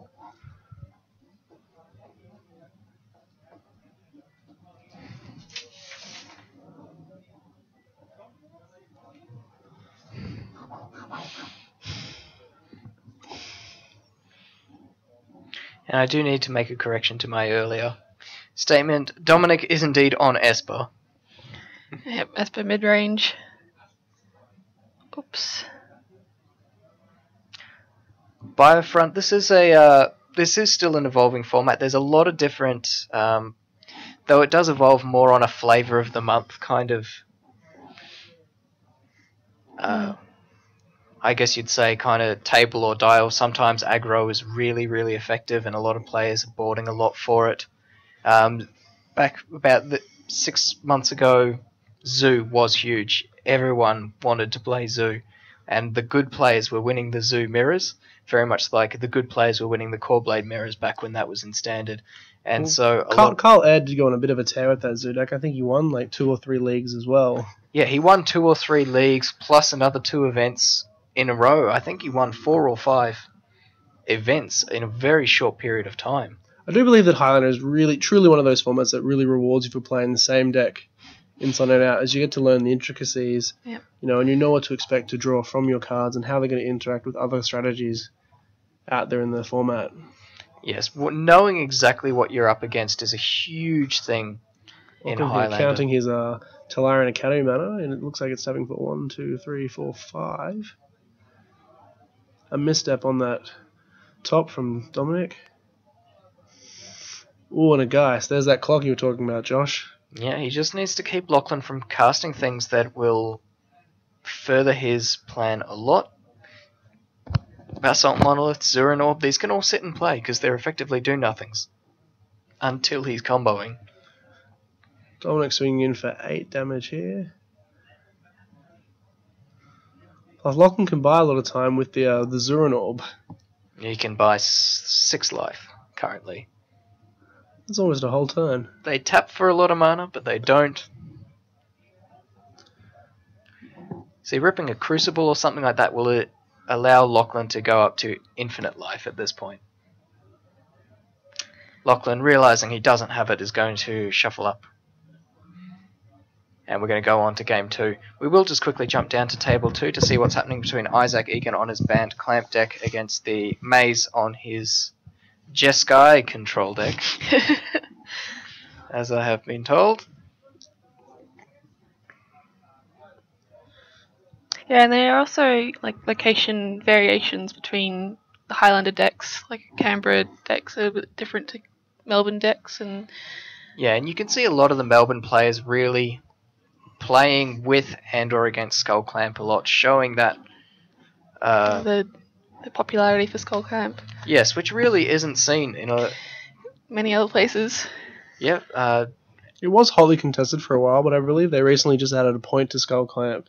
Yep. Because it was just that powerful. It was one of those things where a lot of the Melbourne players were clambering for a second point to the Skull Clamp, and the Canberra and to some extent the Brisbane players are going, look, what are you playing against? Yeah.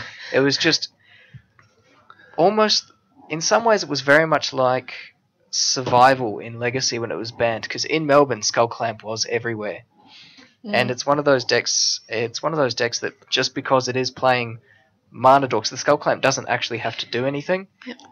If you're playing blue though, you can run Trinket Mage, and that's almost like another Stoneforge Mystic as well. And that's what that one is pointed. Yeah, the banned decks, I believe Daniel Unwin for quite a while was toying with pointing Trinket Mage as a quasi point on Skull Clamp.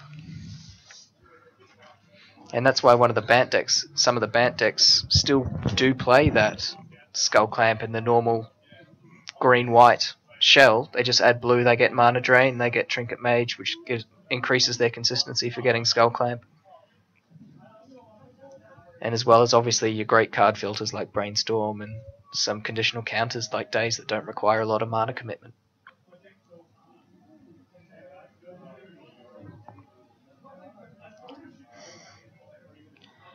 And we're just going to drop into table 2 to see what's happening there.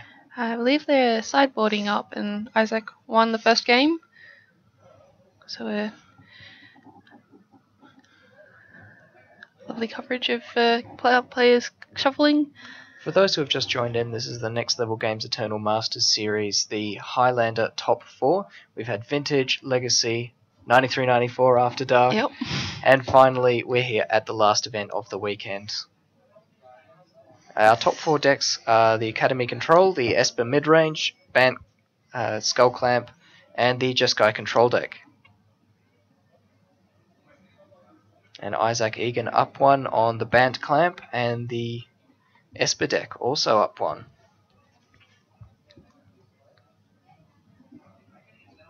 Interesting if basically the hardcore combo gets knocked out and the control gets knocked out, and we get basically a mid-range final. Mm.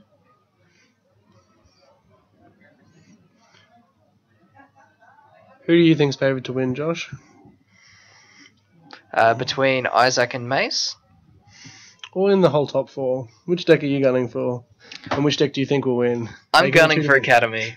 I'm gunning for the convoluted combo deck. That's the deck I want there. That's the deck I want Lachlan to stand up with a trophy and say, yes, I was one of 2 combo players in this room. Jeremy Neiman, the only other hardcore combo deck, managed to make 10th. Bit unfortunate, I believe he bashed in his final round, and because Julian Toe was high enough, did win his final round. He wasn't able to ID and had to bash and lost. So we could have very easily had the other combo deck in the room at the top. And I think pulling in a hardcore combo deck where we've got a lot of mid-range, and especially like the USA control decks are a little bit slower than your traditional mono blue. Your Jeskai control decks are a little bit slower than your traditional mono blue or blue black. And pulling a combo through that field I think was a great call. And I really want to see them be rewarded for it. That being said, I got punished for playing my combo deck. And what were you playing today? I was playing Splinter Twin, Pestamite, Kiki Jiki, tap and untap your creature combos with Time Vault Key. Oh yes, I did see that. That was a very greedy deck. Twin Vault. Jeskai Twin Vault. You weren't the greediest player in the room. We did have a player here on just 5C value. Yeah. All 5 colours. We did have him at one point attacking with both... Was it a Rafik and a Doran? Not a Rafik and a Doran. It was a Creeping Tar Pit as well as the green-white land. From Worldwake. The green-white Worldwake land. Stirring Wildwood. Stirring Wildwood. So if you're attacking with both of those, you know your name is greedy. My first round opponent was playing the 5-color aggro deck with Rafik and Doran that also had squeezed in Time Vault combo. Can I smell greed? Fast Bond and Needless Crucible to going say, down. he died to my blood moons. Is that a Maze of Ith on Lachlan's side? That is. It's the FTV. Maze of Ith.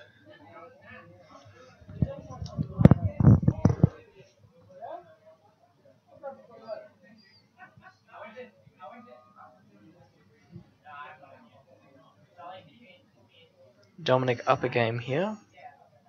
Just trying to press that clock advantage as much as possible. Lachlan's still without a coloured source. There's a petrified field. Taps to add 1 colourless to your mana pool, or you can tap and sack to put a land in your graveyard on top of your library. Dredge card extraordinaire. This is definitely one of the Or is it in formats your where you hand? have It's to in your hand. It's in your hand, Yep. sorry. This is definitely one of the formats where you have to read cards more than usual because Yeah. you're like, I don't recognize this, or I haven't even seen this card before. I believe there's one format that happens even more often. And that is, without a doubt, 93-94. Yeah. Many judge calls for what's the oracle on this card? How does banding work was my favorite judge call. What? Oh no. Can I band with this? No, please no. Trying to explain that it works different for attacking than it does for blocking. And you need, if you have 4 creatures or 3 creatures with banding and 1 without, is the only way you can ban 4 creatures. Oh. And as soon as we talk about banding, the viewers drops. Yeah. I was about to say, let's move on to what's on the game, because, look, a Stepcaster Mage. No, Delver of Secrets, I mean, It's a Living Wish. blue cards. Living Wish will get miscalculated. Maybe he was wishing for the wrong thing. No. Bad. The clock that Geisels and Traff represents is just phenomenal. Yeah, especially if this Delver manages to flip. Even if the Delver doesn't manage to flip, it's still 7 points a turn, so Lachlan has more turns left than 3 because he has the Maze of Ith. Yeah, so he can go and only take 2 from the 2 from the Geist. Geist and 1 from the Delver. Presumably he Mazavith the token. Correct. So now he can come in with the Royal Assassin and hit the Geist. This isn't 93-94. Yes. Geist a bit powerful in that format. And banned? Does it band? No, it's not what I asked.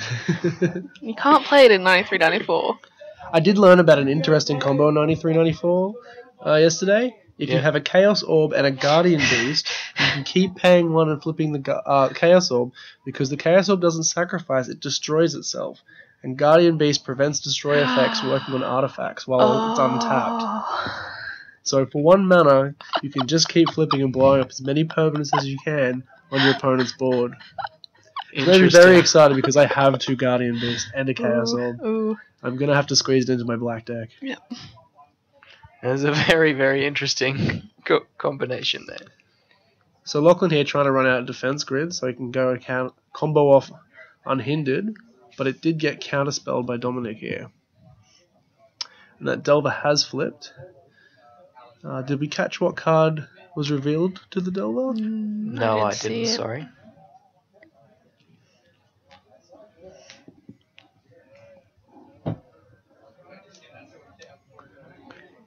Dominic attacking for 5 here. May stopping the Angel from the Geist and Traft. Was it a spell? A spell was revealed. Dispel, counter target instant.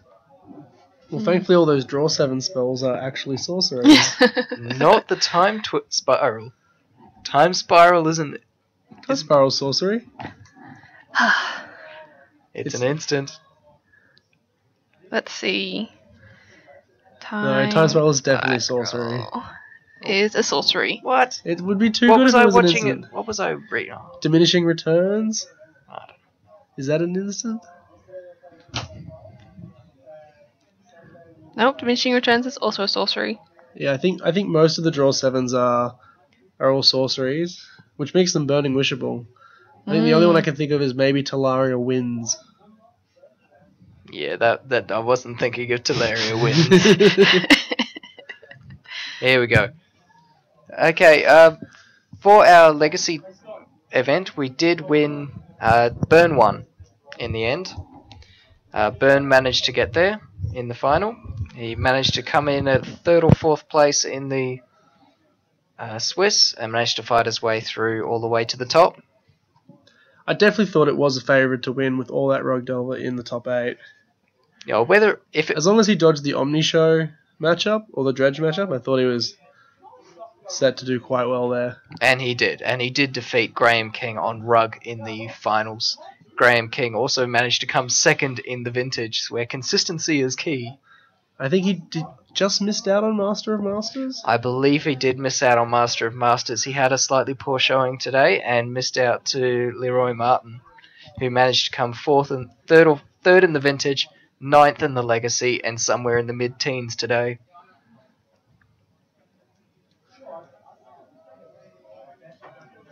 Lachlan Wardsmith here just trying to hold on, it looks like. Leroy came to 11th today.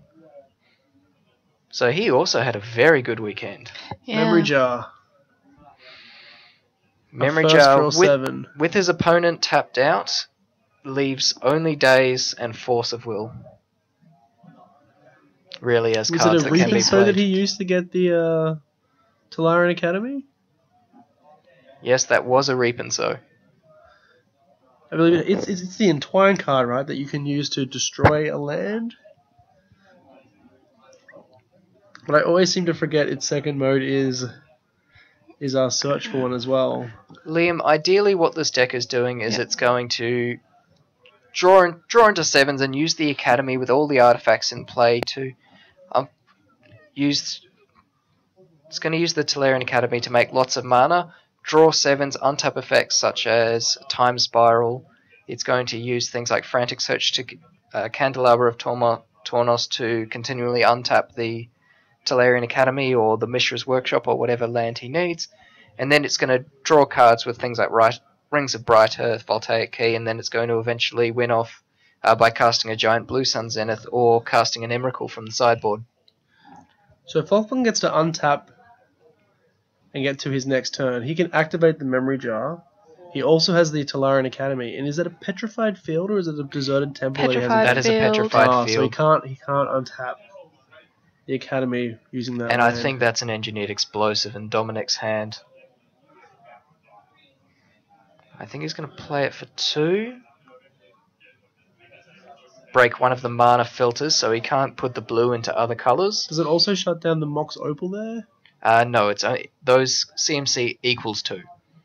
It's not 2 or less. Oh no, but I was wondering if it shut it off, but he still has the 3 artifacts, provided he uses it before he sacks the memory jar.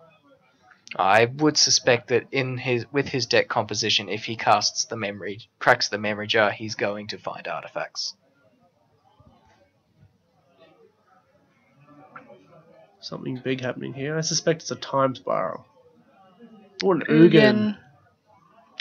Wow. That's a card. Yep. I found out that Ugin is a pernicious deed the Yes. hard way. Yep. I thought it was an engineered explosive. You could activate it and convert a mana cost of that, the number of tokens that you remove. Not all were under. It's exiled all and no coloured permanents on Lachlan's side of the field. Just tap down the Celestial Colonnade, not going to take any damage from that. Lachlan is on 2, but quite importantly, Lachlan's combo, unlike the Tendrils version, doesn't play any cards that are going to hurt his life. Sure, he might find a fetch land or something, but he's not going to activate it.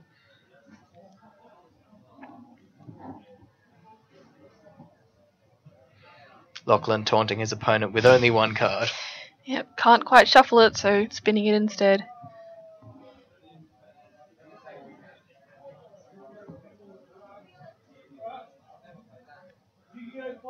Four mana for a Jace.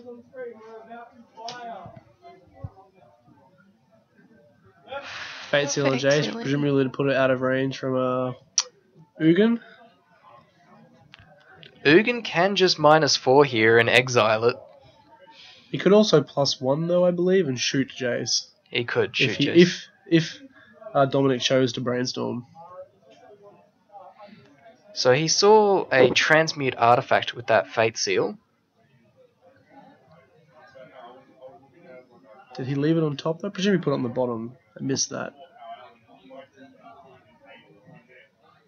Paying 3 You mana put it here. on the bottom.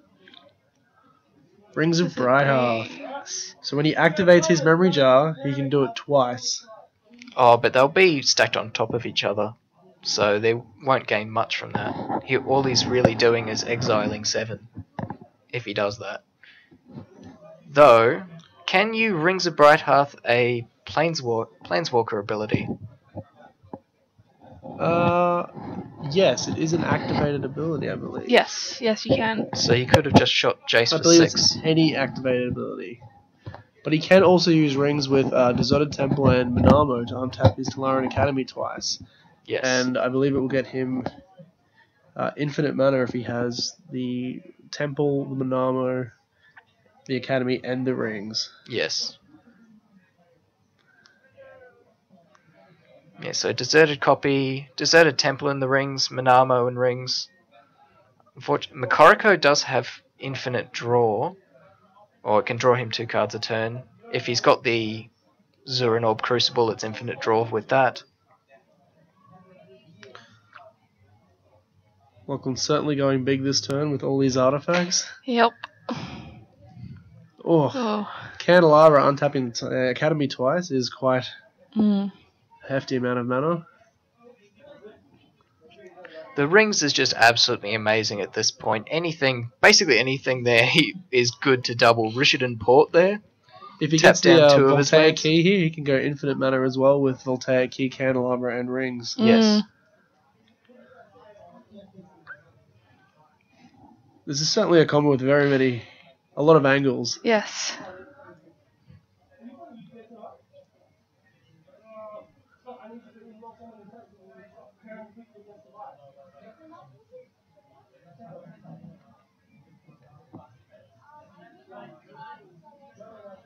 So presumably paying 1 on the candle.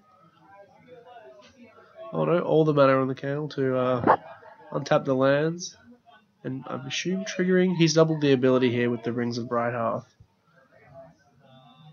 If he puts 3 mana into the Basalt Monolith, he has infinite colorless with the rings. Hmm. Oh, that's disgusting. Yeah. Okay, so he's going to transmute that guy, go find a 3-cost, I believe it is. I presume it's Time Twister here if he wants to draw 7 more cards. Witness.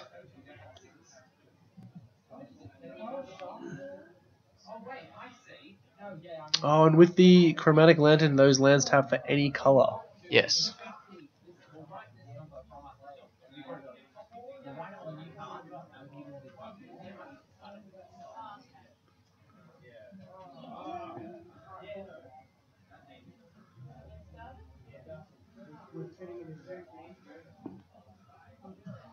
So Lachlan here elected to return the defense grid so that he can continue to go off unhindered.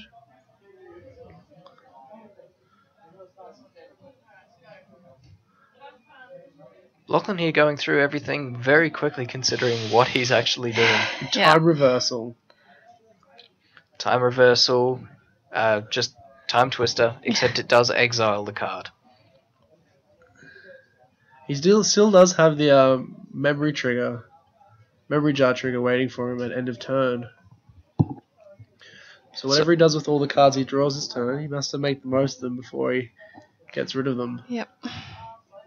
And he does have that 1 card still exiled that will go back to his hand. Dealing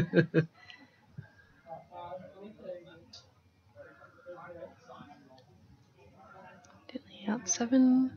We had someone earlier talking about how much they liked these board states.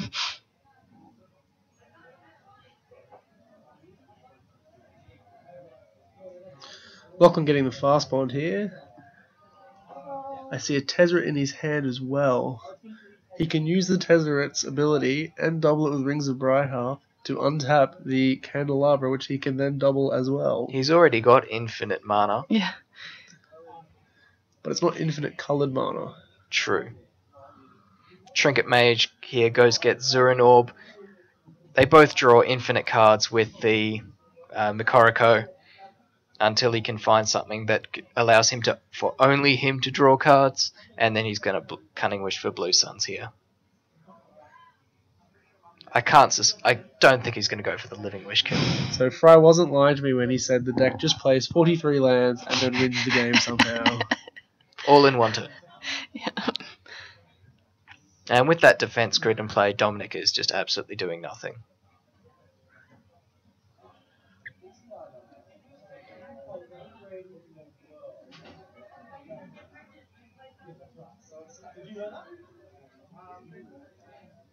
And Dominic shuffling them up. Yep. Realizing that once your opponent has cast about 30 or 40 spells in a turn, you are probably going to lose. Yes. Well, I'm glad I could see that. Thanks for having me in the booth here, Josh. That's alright. And hopefully the crazy combo deck does take it out. That's alright. We'll see you soon. Farewell. And that is 1-1 and for Lachlan Wardsmith taking away, and we are going to go to table 2.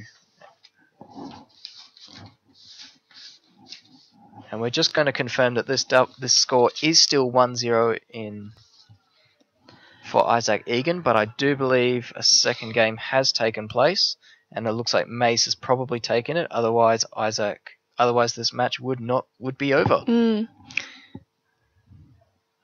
Unless that is end of game. No, Isaac Egan has taken it out 2-0. Isaac Egan on Bant Clamp has taken out the Jeskai control deck and will be going on to the finals. Isaac having managed to not sneak his way in, but he was on the bubbles from about round 2. He managed to be paired down 3 or 4 times throughout the beginning of the event. So he's had to fight every match.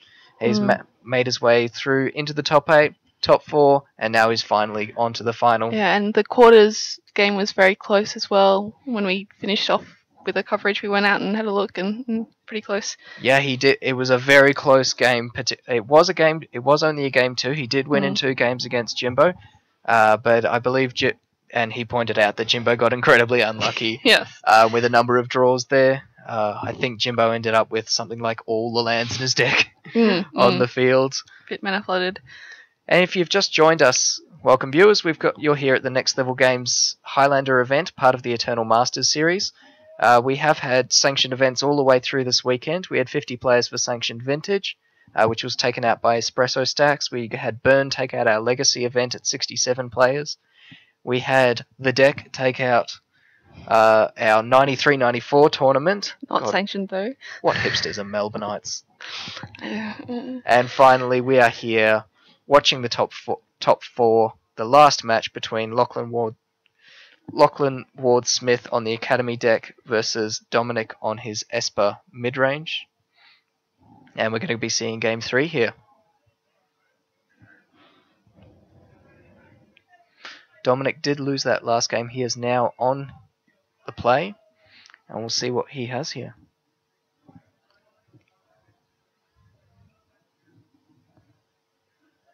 Yeah, both keeping the 7.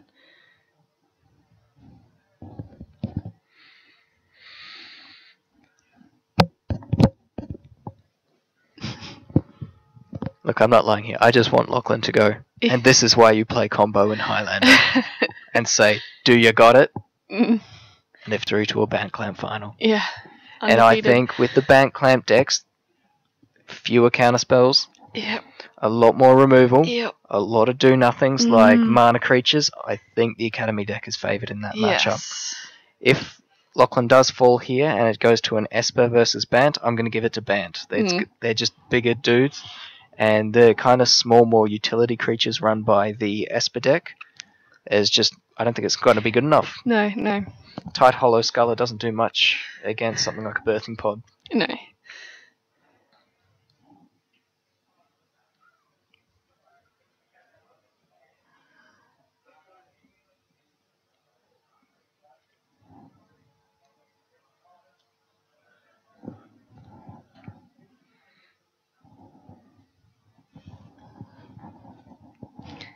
And we have Lachlan Ward-Smith contemplating his options here. He's definitely being quite aggressive here in just putting things out there, running them into counterspells, possibly hoping Dom is going to counter them.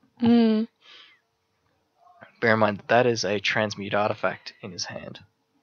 There's the counter there.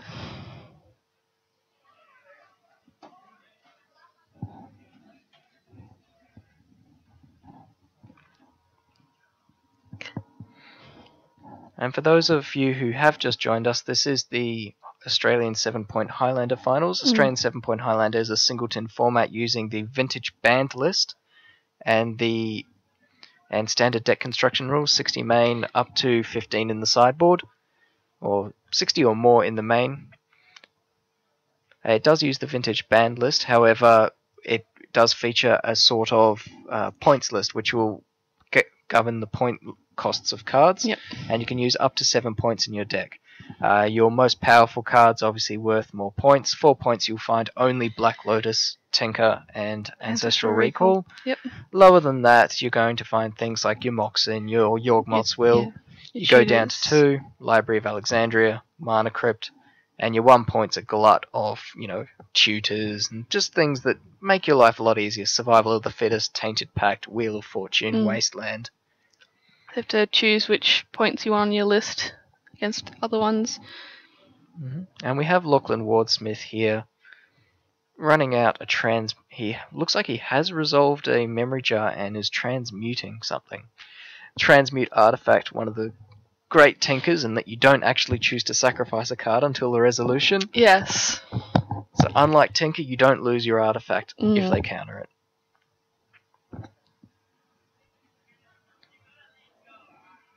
Defense grid, locking Dominic to only one counterspell if he wishes to play one. Do you think he's going to try and go off this turn, or is he going to pass the turn? I think he's going to pass. I don't know. Looks like he's passed the turn. It does mean Dom can cast 2 free counters if he has something like one of the really bad ones. Return 3 islands to your hand, counter target spell. And Lachlan Ward-Smith pretty much not caring what Dominic's going to do on his turn, unless he's going to try and put a duress effect out there. Yep. Just wants Dominic to pass a turn so he can get closer to that combo. Elects not to break the jar in his upkeep, and his draw step will go into his hand.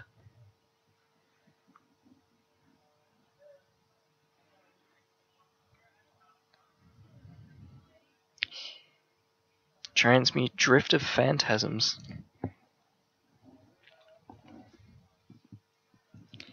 Yep.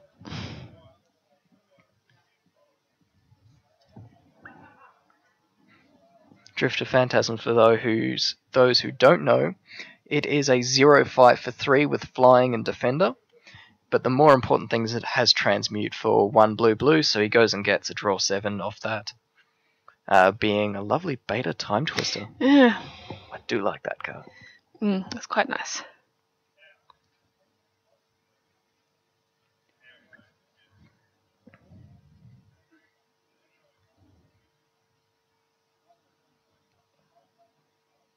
Whose deck is whose? Oh, yep, thought that might have been the thing.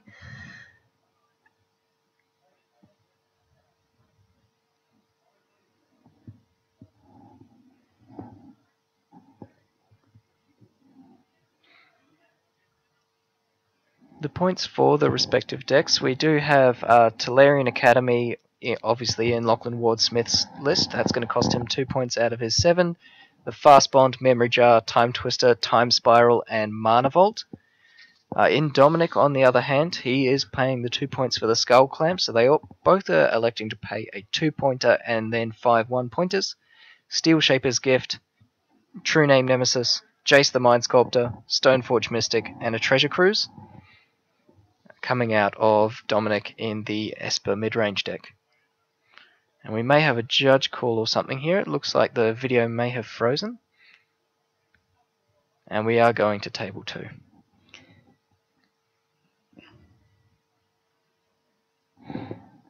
Which the table 2 match is already finished. Okay, we do seem to be experiencing some